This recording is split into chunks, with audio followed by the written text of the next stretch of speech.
Z dvema delavcema se dobimo na nekdanjem parkirišču podjetja, od katerega sta zadnje plače prejela za mesec avgust, a kljub temu sta sodelavci vztrajala. Malo se stisne se tako ali tako, ne.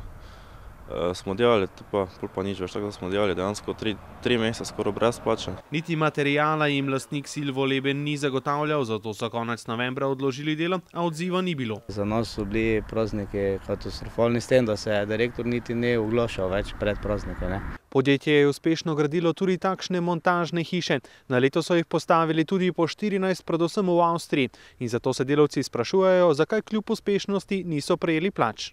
Lastnik naj bi se več mesecev odločal, kaj sploh s podjetjem. Neke mute, ne.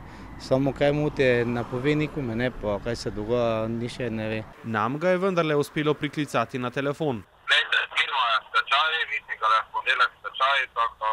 Stečaj je bil objavljen v petek, a ne glede na to Leben s svojim avstrijskim podjetjem očitno posluje nemoteno.